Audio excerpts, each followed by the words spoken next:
Meeting at 3 p.m. Wednesday, January 5th, 2022, City Hall Complex. I call this meeting to order. Please rise for the Pledge of Allegiance. Madam Clerk, will you please? Pledge allegiance To the flag of the United States of America and to the republic for which it stands, one nation, under God, indivisible, with liberty and justice for all. Thank you very much. Okay, we're going to go number 4. Mr. Massey, we're going to be going into executive session. I have a motion to go into executive session. So moved. Second. Okay, all in favor signify by saying aye. Aye. Well, okay. And Mayor, may I just have the record reflect that we're going into executive session both for item number 4.1 and 4.2. And for item number 4.2,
We're reconvening from executive session and we'll be moving to item number 3, the presentation.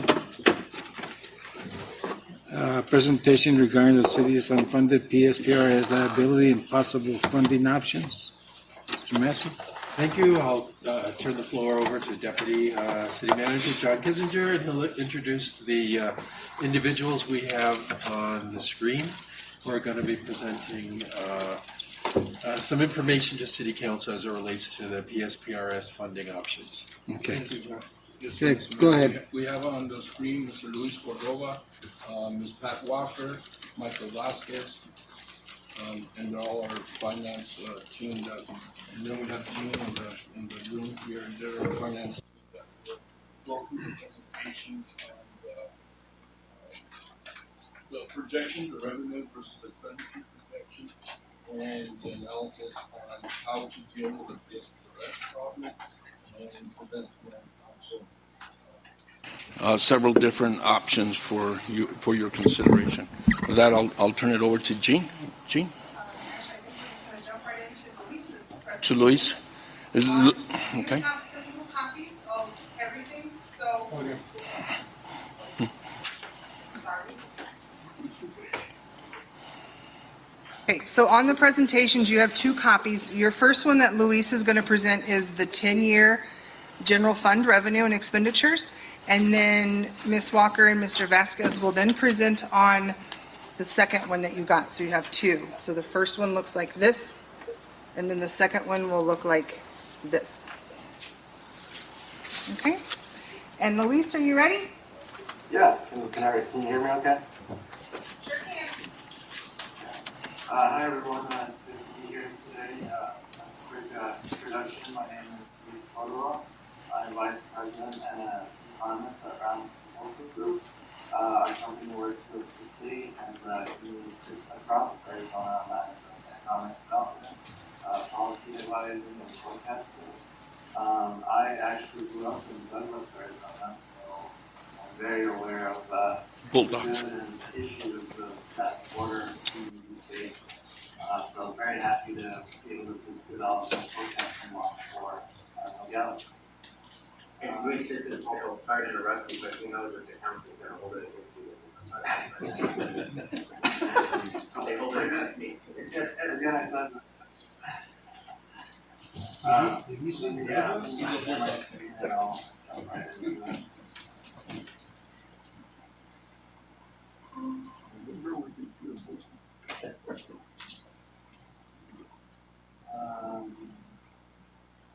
Alright, so before we get into the PSPRS, which is at Michael, I'm going to talk about we developed a 10-year general fund revenue and expenditure projections. Focus of our analysis was on general fund revenue and expenditures. Each revenue and expenditure category was individually analyzed, and the forecast included assumptions that were specific to each category. And then, so 2 forecast scenarios were developed. A baseline scenario, which can be considered the best guess scenario, and a pessimistic scenario, which can be considered the conservative scenario. And I'll go over some of the assumptions in the baseline forecast. So in the baseline scenario, revenue projections are based on the latest trends and several variables, such as revenue projections, population forecast.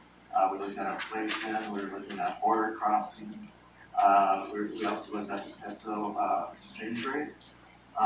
The revenue forecasts include the recent stimulus-driven tax revenues and the American Rescue Plan monies. So for our projections too, we project a mild recession within 10 years, and mild meaning, like a 2001 recession. And so on the ongoing expenditures for assumptions, the forecast is based off the fiscal year 22 final budget estimates, and they include the projected fire and police pension contributions. They also exclude the budgeted contingency and capital reserves. So the key findings of the baseline forecast.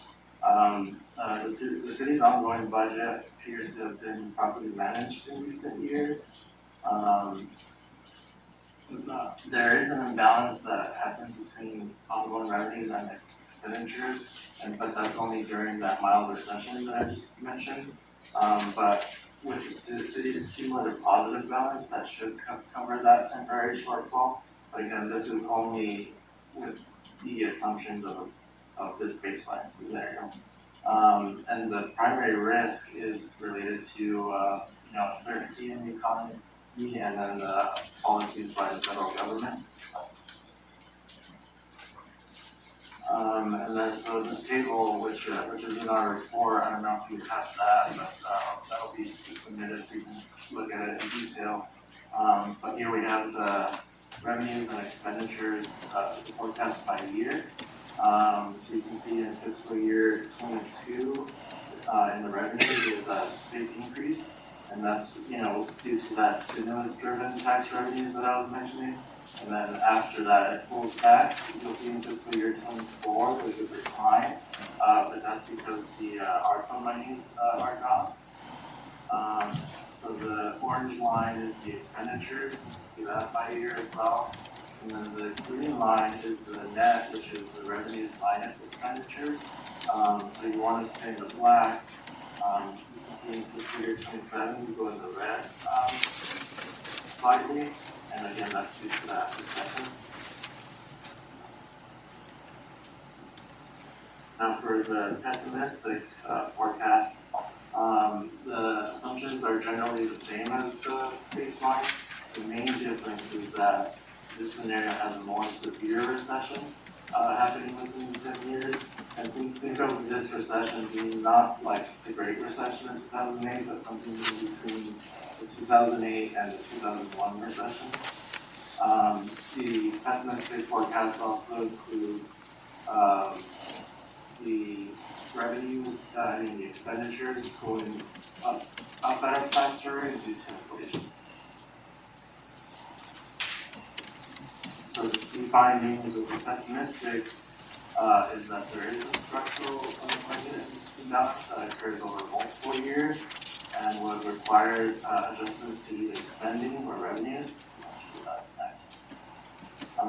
So this is a table similar to the baseline forecast, but with the green line, the net, you start going in the red, right away, beginning in 24. And then the cumulative balance is still in the black into the later years, but really you don't want to be going into your savings to cover that shortfall. Really so from our point of view, Nogales has an excellent economic development opportunity over the next decade. And the city has the opportunity to further enhance these opportunities if and only if it is strategic with its cash and grants and promotes business development and grows its local economy. And that's it for my presentation. Carol, Pat, and Michael, unless you have any questions.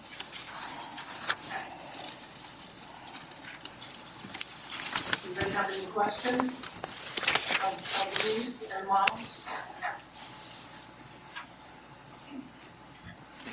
Okay, let me share my presentation then.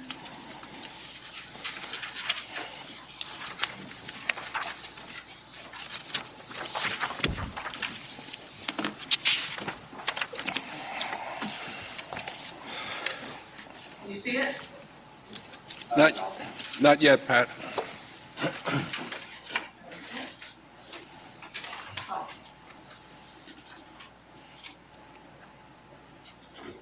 Try again.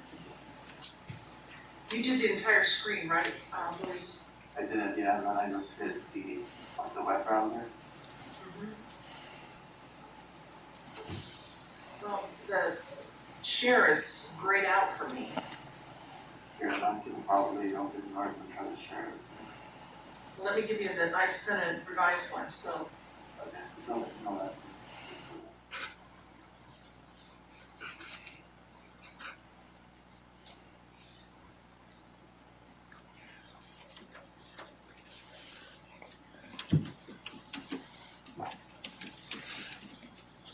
In addition, Pat, everybody has a copy of your presentation in front of them.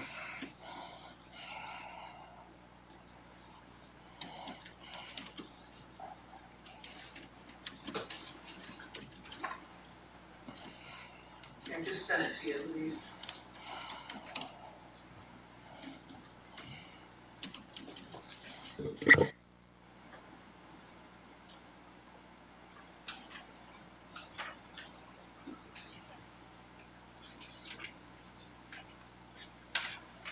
It might work. Yeah. You know.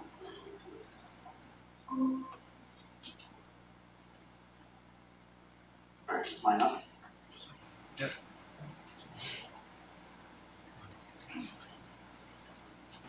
Okay.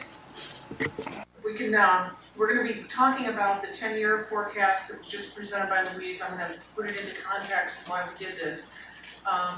That's one thing that every city really needs to do, and you guys have done it now, is to look ahead. You do a one-year budget, but then the decisions you make in 1 year, you need to see how they affect you the next year and the year after that and after that. And I think anybody can admit that, you know, the crystal ball gets a little bit fuzzier the further out we go. So we really look at the first 3 to 5 years when we're looking at a 10-year forecast. But we felt that this is something that needed to be done before you made any decision about PSPRS unfunded liability, whether you would spend cash or whether you would issue pension obligation bonds. And so we needed this piece of the equation before we could come forward and do our presentation. So after I'm done talking about the 10-year forecast and what it means from a financial standpoint, we're gonna turn it over to Michael, who's gonna be talking about the unfunded liability and PSPRS and POBs and that sort of thing. So Louise, if you could go to the third slide. So I'm just gonna refresh your memory. These are slides that you saw during the budget process. These numbers have not changed since the budget. These are what they were because they were approved in the adopted budget. And what you had was a contingency reserve of approximately 3 months of operating expenses in fiscal year 22 of about $6,365,370. You also had put aside $2 million for the Chase Bank improvements. And then the compensation study was distributed to each fund before we got to the final budget. Next slide. So what I told you when you adopted the budget was the general fund balance. The audited one as of 6/30/20 was $15,664,943. The fiscal year general fund revenues for fiscal year 21 was started 2021. We were anticipating that the revenues would be over the expenses by $2,997,803. So we had our total estimated fund balance of $18,662,746 or beginning fund balance for fiscal year 22 when we did the budget. The next slide. So when we developed the budget, the fund balance used for fiscal year 22 is $10,448,170, and I told you at the time that would leave you a balance of $8,314,281 not appropriated anywhere. And that contained the $4 million for the that you put aside for the PSPRS prepayment. If you don't spend contingency reserve of $6,360,000, you would have $14 million left to carry forward for the next year. That's all that I presented the budget. If you go to the next slide, please. I just wanted to show you now where we are at the end of the year. For fiscal year 22. Your contingency reserve is now at $6,223,070 because you spent some of it. You did some transfers for you transferred down $350,000 into the line item for Chase Bank, but you also did $40,000 for Boys and Girls Club repairs, $15,000 city manager recruitment, $50,000 for police statute, $40,000 for a dog park. So some of that contingency reserve has been used by council. The state Chase Bank improvements, as I mentioned, you brought down $350 from the reserve, but it's transferred to a capital line item in non-departmental, so you still have $1,650,000 contingency reserve for that. Compensation study, as I said, it's completed. So we go to the next slide. So the beginning fund balance for fiscal year 21 has not changed because that was the audited balance for 20. What did change is that we are now looking at unaudited general fund revenues over expenses, not of $2,997,000, but of $1,749,616. Because remember, when we do the budget, it's early in the year, we're not done with the year, things can get spent towards the end of the year, and that's what happened. The total 21 estimated fund balance, it was estimated at 18, and it really looks like it's gonna come in about 17,414,559, or that will be the beginning fund balance, the reality beginning fund balance for fiscal year 22, which is what we're in. It's July of 21 and goes through June of 22. So the next slide. Fund balance used for fiscal year 22 is still the same, but it left a balance of $8 million of unappropriated, but because of the shortfall, it's really left a fund balance unappropriated of $6,966,389. So if you don't spend any more than contingency, you'll have $13,186,759 going into general fund for fiscal year 23. Next slide. One thing in both of Louise's forecasts is that when you look at that net line item, it doesn't include any contingency reserve. And so what you have to consider is, okay, if this is in like the baseline scenario, if you're looking at his chart, you might look at it and say, well, we've got $3,531,059 is going to be revenues over expenses in fiscal year 23. That is if you use that for the PSPRS payments. If you don't, you're going to only be $234,000 of revenues over expenses. And it's assuming, again, no more contingency reserve is spent in 22. So the bottom line is you're going to go into the year looking like a very healthy fund balance of $14,211,308 if all those things come true, but you're going to have to set aside 3 months worth of operating expenses. Now, that is probably the bare minimum of a policy that council should consider. Because of the fact that you have no property tax, you're totally dependent on sales tax, totally. So for good financial management, you probably want to look at increasing that. And if that's the case, you're going to be going from 6.5 million up to 8.67 million by fiscal year 32, just at 3 months. So if you look at a 6 month or a 4 month or 5 month, then that number is even going to be bigger. And so that has to be taken into consideration as you go. Next slide. So the pessimistic scenario is that fiscal year 23, again, if we use the PSPRS, the ARPA money to pay the PSPRS payment that the council approved, then fiscal year 23 net revenues or expense coverage deficit through fiscal year 27, if no contingency is spent. But then a revenue increase is needed or have expenditures, or you'll be using your savings to support your ongoing expenses. So in the pessimistic scenario, I guess the bottom line is that if that happens or something in between, then you will have to look at what your savings are. You have to take out your reserves. You can borrow your reserves for a while to put a Band-Aid on a revenue increase of some sort. But that's not sustainable. That you be using your savings account to pay your mortgage is in essence what it would do. So that's why we wanted to show you both. We wanted to show you, a baseline, what we hope happens, and one that was pessimistic to let you know, because it's so crazy right now with a lot of different things and policies, as Louise mentioned, can change in a heartbeat, and the economy can change in a heartbeat, as we all know. So with that, I'll turn it over to Michael, who's going to be talking about the POBs and the PSPRS on fund liability. Michael? Do I have any questions I should ask first before we move on? Okay, Michael. Mr. Cordova, if we could go to page 12, on page 12. Good afternoon, Mayor and Council and staff. Thank you as always for having me here. It's a privilege.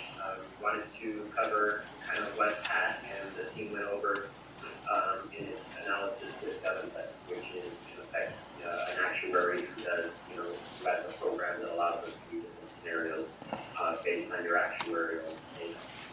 So first and foremost, we have to update our data from your fiscal year ended results and update, current earnings and also some information for going to show on the next page.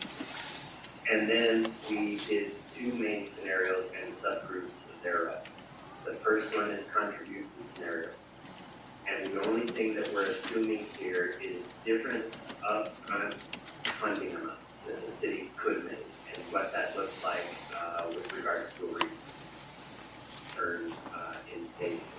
The second one is investment return scenarios, and here we are taking the contribution scenario and we are putting them under different sensitivities with regards to earnings rates and PSPR. So for those, we could go over one more page forward. I won't spend too much time on this, but here are the updates that occurred from your last fiscal year actuarial study and what we updated the plan with to do these models. One more page forward. So in the contribution scenarios, and again, in these contribution scenarios, in no way are we messing with the estimated earnings rate of 7.3% for PSPR. We're simply saying, if we give PSPR this money right now, what does that do for us under the anticipated earnings scenario? So first is the baseline scenario, in which case you are not adding any additional contributions other than what you are required every year to kind of bridge that unfunded liability gap. The next one, the next scenario is a reserve scenario where the city will contribute $4 million from its reserves, from its general fund reserves, $2 million going to each the police and fire. The next scenario is the COP scenario where the city issues bonds $16 million, which is approximately half of your unfunded liability. And then the last scenario is we go all in and we issue the TOP for $16 million, and we provide $4 million in funding from the city for a total. Next page, please. So here are the results. So under this matrix, under this table, if the city was to provide PSPRS $4 million from its reserves, that $4 million provides you $3 million in savings, in cash flow savings. So you spend 4 and you get 3 in savings. The next column over is the POV scenario where you issue $16 million in debt, and including all of the debt service that you would pay both principal and interest, you would save $6.6 million. If you did the full 20, you would save almost $10 million. And again, this is assuming that PSPRS earns exactly what it should every year. Are there any questions on this page?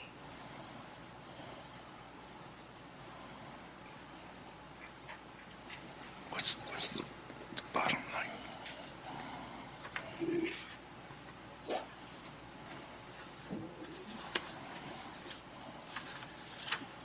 Okay, I believe that's enough. Let's go on to the next page.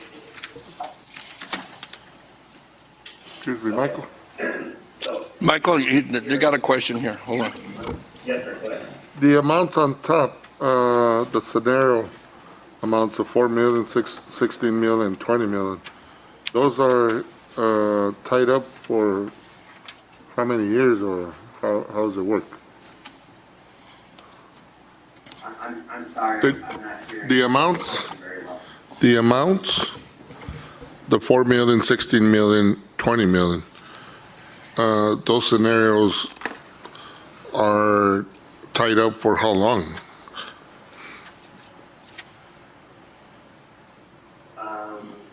Well, that's a difficult question. When you say tied up, They're gone. They're spent. tied up for time. Right. Once we transfer money into the PSPRS fund, It's gone? It's gone. Right. It's only going to be spent for retirement purposes of our employees. Okay, thank you.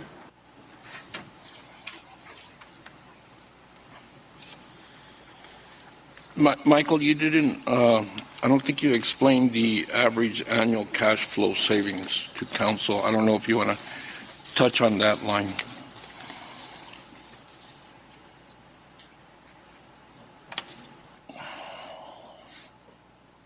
Difficult to hear, just to let you know, it sounds like an echo, so I understand, Michael, why you can't hear. The average annual cash flow savings? Yes, sir. I don't think you touched on that one for mayor and council. I don't know if you want to explain how that number is. Yes, sir, I can give a little bit more information on that. So, Thank you, Michael. when we put this money in the SPRS, assuming we don't do the month 15, just for your conversation. When I say that there's going to be potentially a $3.1 million savings or a 6.6 or a $9.8 million savings, what I've done in order to kind of simplify it even a little bit more for council is to show approximately what that would look like on an annual basis in cash flow savings. And that would occur from fiscal year ended 22 to 2038. And it's future value calculations, right, Michael?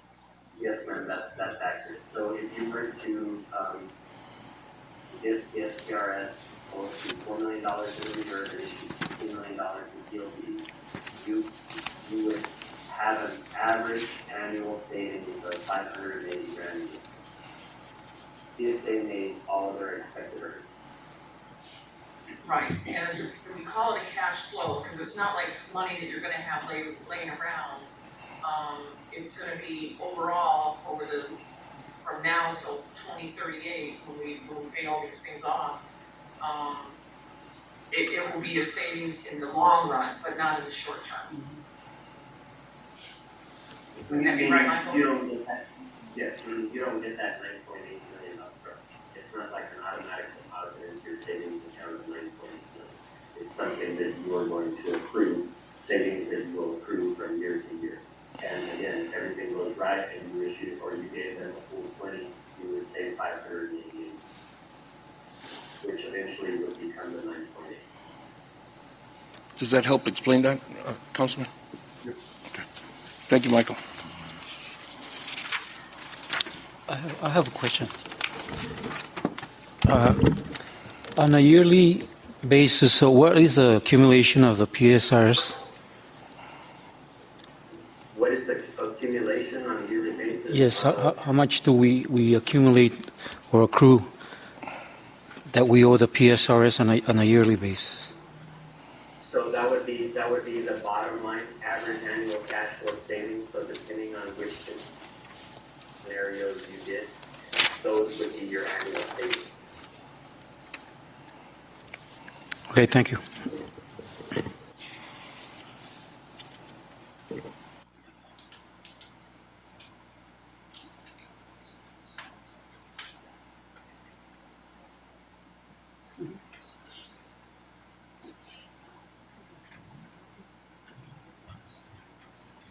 Mr. Cordova, if we could go one page forward if the council is done.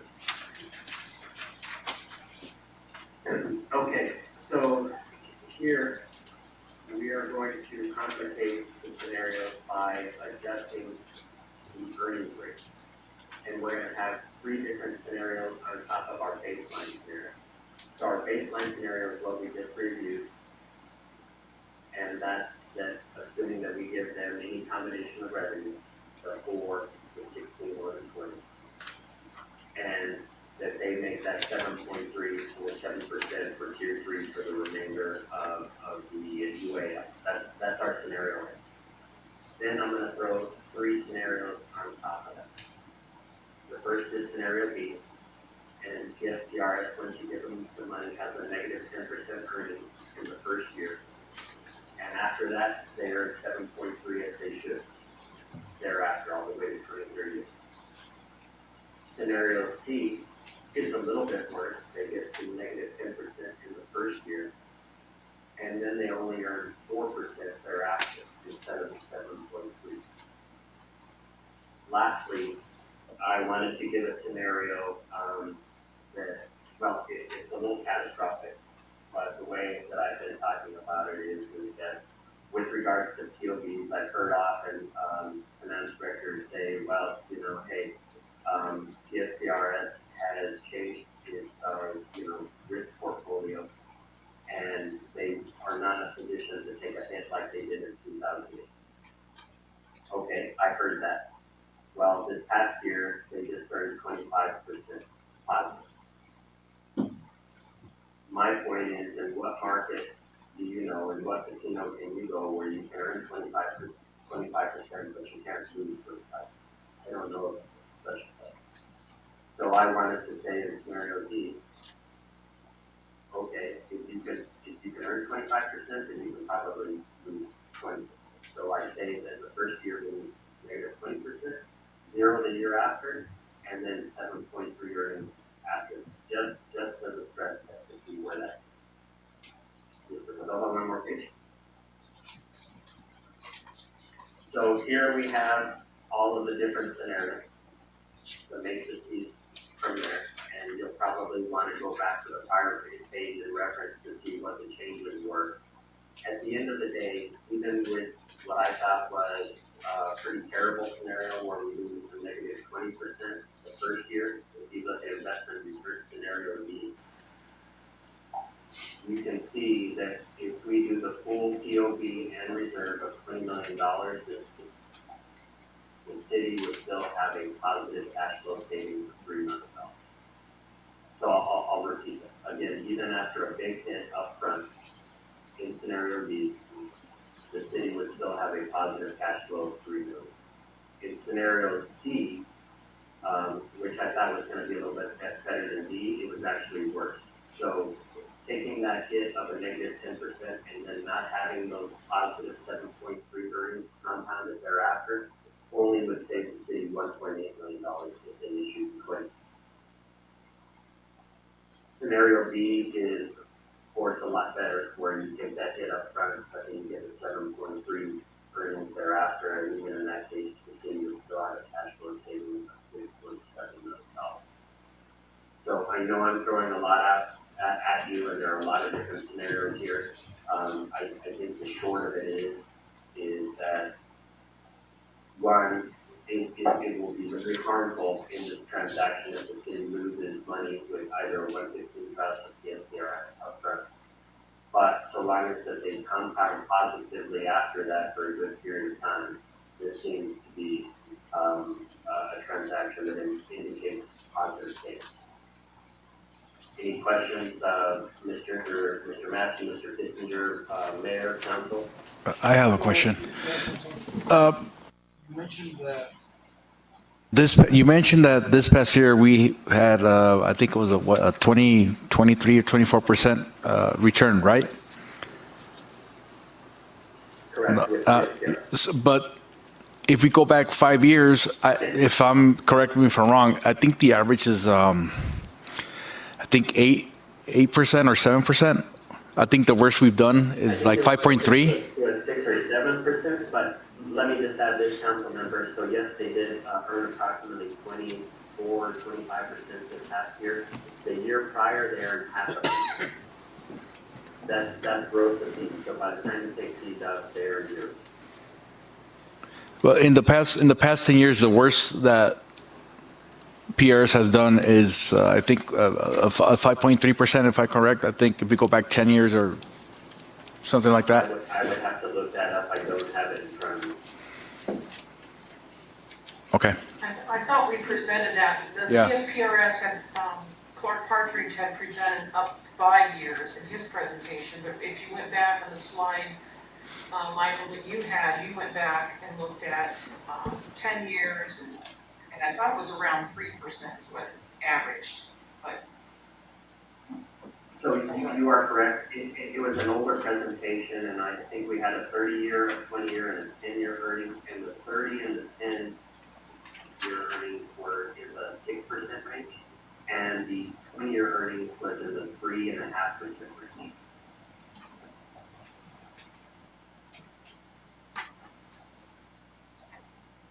And if I could just add a comment to this, Michael. Yes, ma'am. I think, again, this kind of relates back to if we had a perfect crystal ball that knew exactly what's gonna happen in the market, you know, yeah, you might have that cash flow savings, you know, and that's an average, that's not an exact amount, but it could all go down to a lower amount too. And that's why we wanted to kind of do worst case scenario, in this. We hope that's the worst case, but, we wanted to be able to show you the range that it could be. And another thing I think we need to mention, and I can mention as I wrap up at the end, is we do not have one-time capital built into the model. Whatever was put into fiscal year 22 for anything over 25% was taken out in the model. Is that correct, Louise? Yes, that's correct. Okay. So, anyway, go ahead, Michael.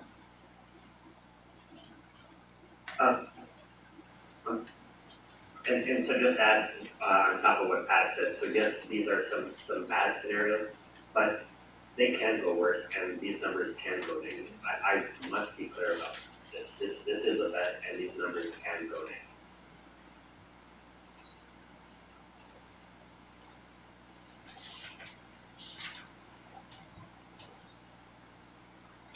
Shall we continue a couple pages forward, please, page 19? Yes. So, I just want, this was in a presentation we provided to council prior. I won't go through all the bullet points, but I do just want to hit again on some of the risks. So market risk, what that means is, yes, once we give them money, or once we do a POV deal, and let's say we get the best rate in the whole world, that's great and all, but once we give the money to the SPRS or your 115 trust manager, it's up for them. It's up to them in the market, and you know, some good luck for us to have a positive future. Next one, investment risk. You know, again, low rates. We get low rates, so the reason rates are low right now is because all rates are low. So just because we can borrow at 2% doesn't mean we're going to earn 15%.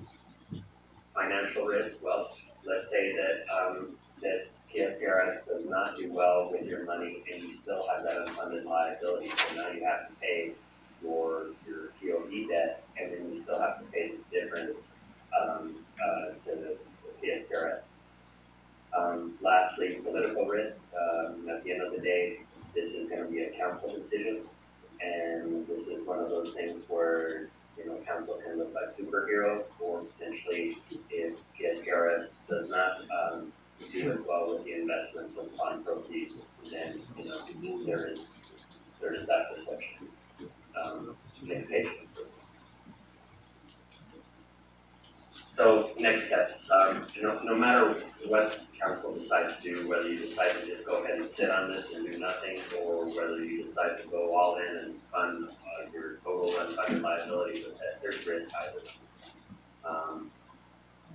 Next steps, if the council feels compelled to move on this POV transaction, or even just the funding of the $4 million in reserves, you know, there's, I think, some more discussion with staff and consultants about what they're going to do. And if the city does decide to issue bonds, then we should decide, you know, what is that amount. We've been talking about funding half of your UAL at approximately $16 to $17 million. And then two, if we do we just give all of the money to SPRS, or do we engage a 115 trust manager, which would be my recommendation. And then after all of this, there is for the city to decide, well, perhaps, you know, maybe the city wants to consider raising its sales tax to help assist in funding the UAL, or perhaps create either a primary or secondary property tax. And I know that's not favorable, I know that's not what the council wants, just throw out any option. I think that concludes what I have to say. Pat, would you like to finish on the summary? Sure.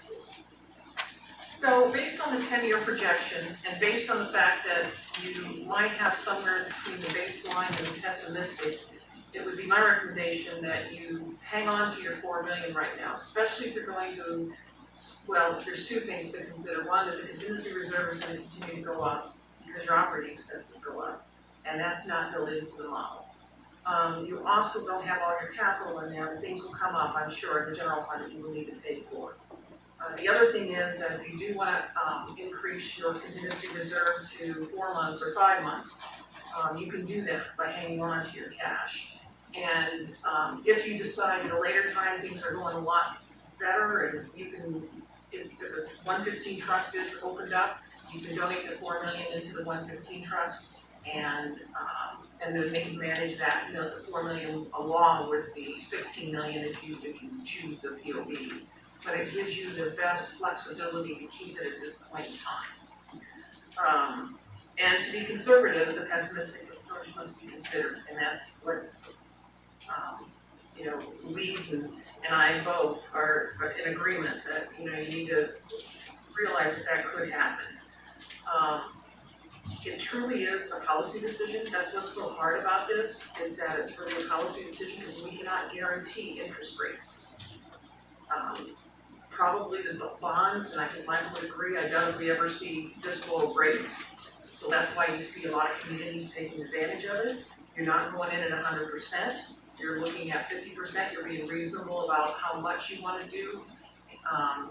The other thing is that the reason we didn't want to go full amount is because not knowing what the true liability will be at the end of the day, because every year it changes, that if you paid too much, they cannot refund it back to you. It just goes into the system.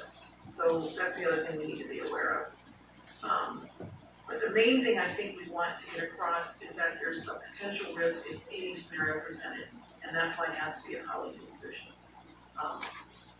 And so what's on the table is the council okay with keeping the 4 million based on my recommendation? If the council wants to move ahead and sell the pension obligation bonds, then how much?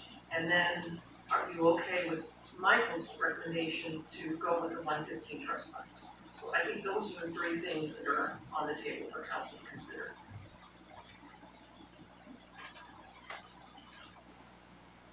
Any other questions, thoughts? Is there any action, Michael Massey, on this? No. Just discussion, okay? Yeah, Pat, this is Mike Massey. No, it's just a presentation for right now. This is a study session. So, and we don't have an action item on the agenda for later on this evening related to this topic. But at some point, yes, we will be presenting an action item to council. Well, I'm glad we at least, Pat, this is Mayor Garino, at least we can sleep on this. You know, the presentation was good, but there's several options on here. At least we're going to have to contemplate this very seriously, what action we're going to take as a council. Yeah, we know it was a lot of information, but we thought we needed to walk through it with you. Then you can digest it a little bit more. I have a thought. I was looking at one of the options that you're giving us to consider a future funding source to raise taxes. I think this is the worst idea. That's my opinion. Right now, I don't think it's a very good idea. That's all. Yes.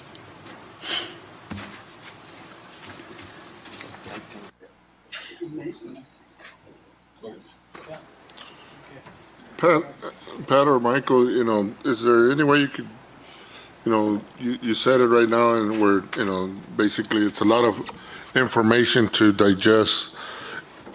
Can you guys put it in writing, you know, what your recommendations would be, you know, what best scenarios you guys think we would look at the future?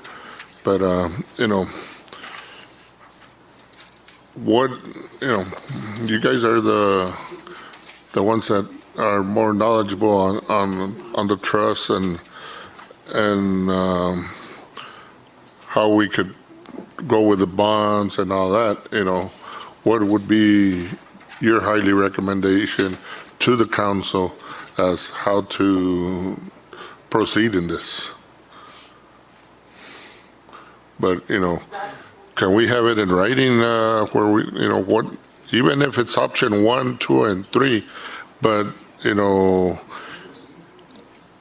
all in one paper where we could see it, and this gives us this and this gives us that, and we go here, we go there, and how we can look at it, because it's a lot of information to digest in 20 minutes, 30 minutes that we've been hearing you. Remember, Mayor and members of the council, if I can address that, I tried to boil it down on the summary, and as far as the 4 million, I think you shouldn't send that to PSPRS now or invest it in 115 at this point. Once you invest in the 115 or you take it over there, it only can be spent on PSPRS liability.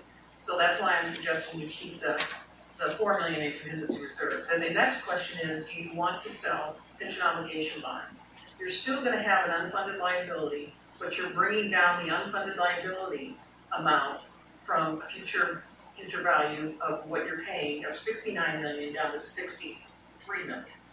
So, we're betting on all those assumptions, if they come true, that there will be long-term savings on this by investing, because bond rates, the bottom line is, you gotta make more money than what you pay on your bond payment. Because when we sell 16 million of bonds, what we're counting on is that, I'm just throwing out a number, you sell bonds at 2.5%, you wanna make sure you make at least 3% or something like that. You wanna make over that 2.5%.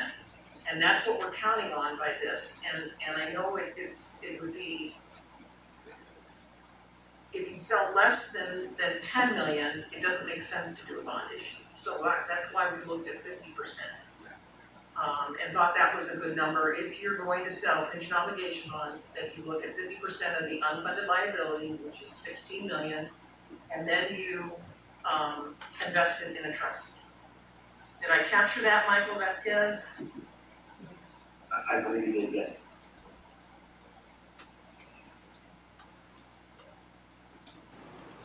I have a question. What would it look for if we would get a 60 million in POBs? What type of payment would we be looking at? I mean, because then we have to.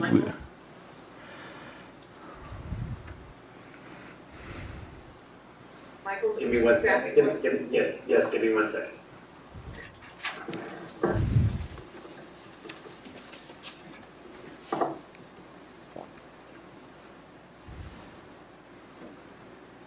I believe the number is 1.6.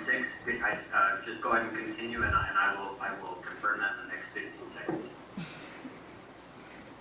Pat and Michael, that payment back for the POBs is inclusive of the forecast, correct?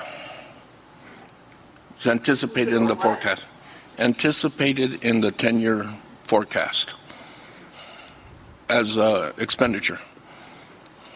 No, it's not in the forecast, but the savings, again, it would be kind of a wash, because we would If you have the savings. more in the forecast, but the savings aren't included in there, and that's why we just said, depends on what the market does. We did not put savings into the forecast. So what's in the forecast is assuming their liability schedule that they had.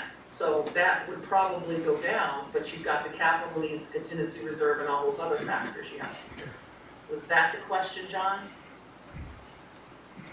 I believe so. I think just a straight up question. I just an average. I just want to see an average what it would look like. I know that it varies. It would vary based on the returns, but. Remember, to answer your question, the approximate annual debt service payment of a $16 million POB issuance would be $1.3 million. And again, when we talk about the savings and those matrices that I showed you, those savings are net of the POB payments. Right. Meaning after we give them the $16 million for you to pay your annual debt service, those are your net savings, bottom line. Again, that's assuming that rates stay where they need to. So what would happen if we got the 16 million in POBs, and let's just say that we would invest the 4 million that we have right now into the PSPRS, and let's just say that we would get a conservative number of returns, let's say of 8% or even 9%, would we as a city still have to pay, make a payment annually to PSPRS, even though we get say an 8 or 9% on the yes? Yes, on both accounts. So if we funded only half of your liability, the 16 million, no matter what, the city will still have its PSPRS contributions every year. The portion we're talking about is the unfunded portion. So given that we're only funding half of it, yes, even if PSPRS had amazing earning rates of 8, 9, 10, 11% for a good while, yes, you're still going to have to make your unfunded liability contributions.